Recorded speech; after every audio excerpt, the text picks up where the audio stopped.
પોરબંદર ખાતે ભગવાન શ્રી કૃષ્ણના જીવન પર વિવિધ નૃત્ય નાટિકાના કાર્યક્રમ, ગીતોપદેશમ તથા શ્રીમદ ભગવદ્ ગીતાના અધ્યાય 13 થી 18ની અગાઉ લેવાયેલી પરીક્ષાના ઇનામ વિતરણ સમારોહનું ભવ્ય આયોજન કરવામાં આવ્યું હતું. પોરબંદરમાં ભારતીય સંસ્કૃતિનો પ્રચાર, પ્રસાર અને સંવર્ધન થાય તેવા ઉમદા હેતુથી સંસ્કૃતિ ચિંતન વૃંદ સતત વિવિધ કાર્યક્રમોનું આયોજન કરતું રહે છે. આજ આશયથી સત્યનારાયણ મંદિર ખાતે સંસ્કૃતિ ચિંતન વૃંદ અને લાસ્ય તાંડવ એકેડેમીના સંયુક્ત ઉપક્રમે ભગવાન શ્રી કૃષ્ણના જીવન પર વિવિધ નૃત્ય નાટિકા કાર્યક્રમ, ગીતોપદેશમ તથા શ્રીમદ ભગવદ્ ગીતાના અધ્યાય 13 થી 18ની અગાઉ લેવાયેલી પરીક્ષાના ઇનામ વિતરણ સમારોહનું ભવ્ય આયોજન કરવામાં આવ્યું હતું. કાર્યક્રમની શરૂઆત દીપ પ્રાગટ્યથી કરવામાં આવી હતી. તેમાં ડૉક્ટર સુરેખાબેન શાહ, કમલભાઈ પાઉ તેમજ ચંદ્રિકાબેન તન્નાએ ત્યાં આવેલી નાની નાની દીકરીઓ દ્વારા દીપ પ્રાગટ્ય કરાવ્યું હતું અને સાથે સાથે આમંત્રિત મહેમાનો પણ દીપ પ્રાગટ્યમાં જોડાયા હતા. મુખ્ય આયોજક ચંદ્રિકાબેન તન્ના, ચમ સ્કૂલના સીઈઓ કમલભાઈ પાઉ, સ્વદેશી અભિયાનના પ્રણેતા ડૉક્ટર સુરેખાબેન શાહ અને મૈત્રીભાઈ ઘગડા દ્વારા આવા સુંદર આધ્યાત્મિક આયોજનો 3 વર્ષથી થઈ રહ્યા છે.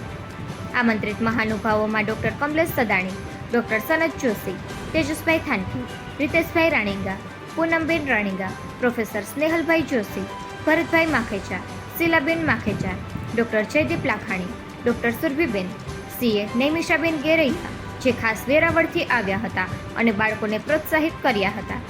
બાળકોના માનસિક વિકાસ માટે કાર્ય કરતા વિધિબેન અંબલાણીએ આ સંસ્થાને અનુદાન પણ આપ્યું હતું. દિલેશભાઈ લાખાણી, મિતેશભાઈ ચોરેટા તેમજ ચંદ્રેશભાઈ કિશોર પણ આમંત્રણને માન આપી પધાર્યા હતા. ટોટલ 134 સ્પર્ધકોએ પરીક્ષા આપી, જેમાંથી જુનિયર અને સિનિયર બંને ગ્રુપના ટોપ 10 એટલે કે ટોટલ 20 વિજેતાઓને સર્ટિફિકેટ અને વિવિધ ઇનામો આપી સન્માનિત કરાયા હતા. જેમાં જુનિયર ગ્રુપમાં પ્રથમ ક્રમે ખાસ હિરેનભાઈ કારિયા, દ્વિતીય ક્રમે વિદ્યા દિલીપભાઈ નકુમ, તૃતીય ક્રમે પરિધિ કેતનભાઈ ઠકરાર વિજેતા થયા હતા. તો સિનિયર ગ્રુપમાં પ્રથમ ક્રમે રાયચુરા શીતલબેન લીનેશભાઈ, દ્વિતીય ક્રમે ડૉક્ટર ખ્યાતિ ગરેજા, તૃતીય ક્રમે મંજુબેન માલદેભાઈ ગોઢાણીયા વિજેતા થયા હતા. સંસ્થા તરફથી પરીક્ષા આપનાર દરેક સ્પર્ધકને ખેસ પહેરાવીને સન્માનિત કરવામાં આવ્યા હતા. કાર્યક્રમમાં ડૉક્ટર સુરેખાબેન દ્વારા રાજકોટથી સતત 3 વર્ષથી આવતી દીકરી, જેને ગીતાજીના 18 અધ્યાયની પરીક્ષા પૂર્ણ કરી છે, તેનું વિશિષ્ટ સન્માન કર્યું હતું અને રાણીગા પરિવારને પણ શાલ ઓઢાડી સન્માનિત કર્યા હતા. કમલભાઈ પાઉ તરફથી ટોપ 10ને લેપટોપ બેગ અને ડૉક્ટર સુરેખાબેન શાહ અને મૈત્રીભાઈ ઘગડા તરફથી અનુદાન મળ્યું હતું. સાથે સાથે ડૉક્ટર ચિરાગ જાદવ દ્વારા જે ટોપ 10 આવ્યા છે તે તમામને એક ગીતાજી ભેટ સ્વરૂપે આપવામાં આવી હતી. દરેક સ્પર્ધકને રીતેશભાઈ અને પૂનમબેન રાણીગા તરફથી ચાંદીના બાલગોપાલ આપવામાં આવ્યા હતા. હર્ષાબેન માંડવિયાની ટીમની નાની નાની દીકરીઓ દ્વારા શ્રી ગણેશ વંદના પર નૃત્ય ખૂબ જ સારી રીતે કરવામાં આવ્યું હતું. તેમજ કાર્યક્રમનું ખાસ હાર્દ કે જે કહેવાય એ હેમાલીબેન સદાણી તથા હર્ષાબેન માંડવિયાની ટીમ દ્વારા કૃષ્ણ કી બાંસુરી અને ગીતા દર્શન થીમ ઉપર નૃત્ય નાટિકા ખૂબ જ સુંદર રીતે કરવામાં આવ્યું હતું તથા મધરાષ્ટકમની અદ્ભુત રજૂઆત કરી હતી. નૃત્ય કરેલ દરેક દીકરીને રોહિતભાઈ સૌજાણી તરફથી ગિફ્ટ આપી પ્રોત્સાહિત કરી હતી. તત્વ અને ત્વયા ચિરાગભાઈ જાદવ, નકુમ વિદ્યા આ 3 બાળકોએ ગીતાજીના 15મા અધ્યાયનું મૌખિક પઠન કર્યું હતું. ભારતીબેન વ્યાસ અને દક્ષાબેન રાણાએ ચંદ્રિકાબેન તન્નાનું સન્માન કર્યું હતું. સંસ્થાના આ પ્રયાસથી અનેક લોકોના ઘરમાં રહેલી ગીતાજી ખોલીને પ્રેમભાવપૂર્વક વાંચી અને તેના આધ્યાત્મિક સંદેશના ઊંડાણને સમજતા થયા છે. એ સંસ્કૃતિ ચિંતન વૃંદની મોટી સફળતા કહી શકાય તેવું આયોજક ચંદ્રિકાબેન તન્નાએ જણાવ્યું હતું. નિપુલ પોપટ, પોરબંદર ટાઈમ્સ. ચલાવતા સ્નેહલભાઈ ગમ નીકળી જાવ કે આપણા દેશની વસ્તુ અરે એને વધારે ઊંધું છે. માણસોને દેશ માટેની લાગણી જાગૃત થવા માંડી છે. પાકિસ્તાનને હરાયું, બ્રહ્મોસ હતી, એમાં સ્વદેશી હતી, એવું દરેક જગ્યાએ થવા માંડ્યું છે. આ તો લેજો, આ તો મેક ઇન ઇન્ડિયા છે. એટલે બહુ આનંદની વસ્તુ છે. અને એ જ શૃંખલામાં એક વખત ચંદ્રિકાબેનને વિચાર આવ્યો કે અમારો વર્ષોથી ફેમિલી રિલેશન્સ છે. બેઠેલા કમલભાઈ હતા, મૈત્રીભાઈ હતા, અને એમણે વાત કરી કે મારે કાંઈક યુનિક એવું સોશિયલ વર્ક કરવું છે. કંઈક યુનિક એટલે કપડાં વેચવાને, અનાજ વેચવું ને એવું નહીં, પણ કંઈક એવું કરવું કે જે સંસ્કૃતિના પાયામાં પણ કામ લાગે એવું હોય, આધ્યાત્મનો પણ ટચ હોય, અને કોઈ એક સબ્જેક્ટ પકડીને એના પર વર્ષો સુધી કામ કરવું છે. અને અમે કીધું તું સજેસ્ટ કર.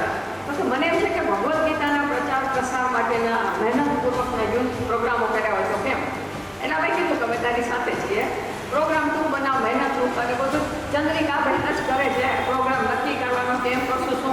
બધું તે એટલે અમારો એને સપોર્ટ હતો એટલે અમારા ચારથી એવી રીતે શરૂ થયું.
महाभारत एक ऐसा युद्ध जिसमें धर्म के सामने अधर्म बड़ा हुआ, भाई के सामने भाई शस्त्र लेके खड़ा हुआ। निर्णय होगा कि कौन पहनेगा मुकुट और कौन झुकाएगा सिर। अब चल पड़ा सात्विक कृष्ण का रथ और बरसेंगे अर्जुन के तीर।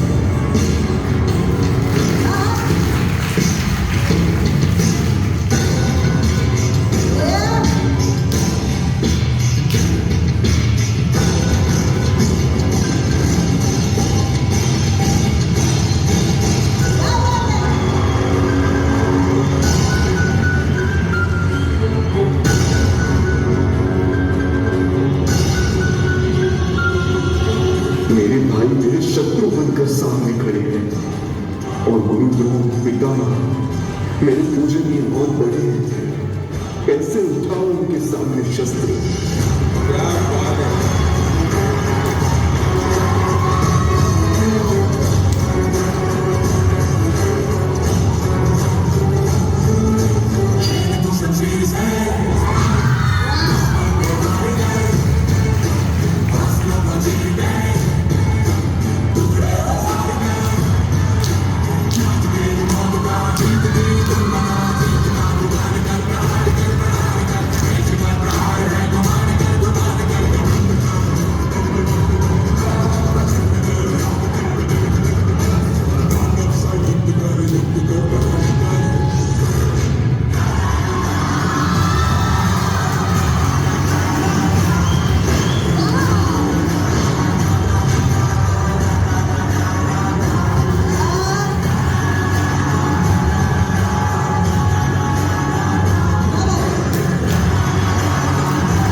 हे अर्जुन, मिटा दो हर संदेह, मिलेगा हर प्रश्न का उत्तर तेरा। दिव्य दृष्टि प्रदान करता हूँ मैं, देखो अब विश्व रूप मेरा।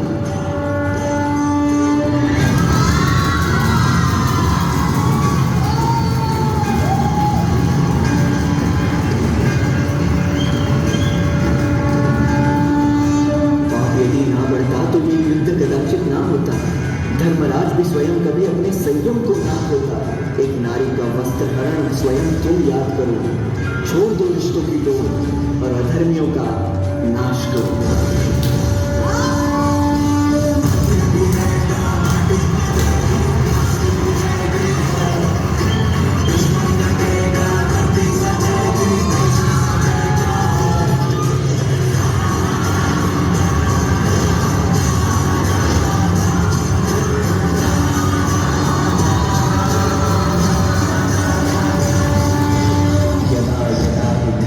धर्मस्य ग्लानिर्भवति भारत अभ्युत्थानमधर्मस्य तदात्मानं सृजाम्यहम्।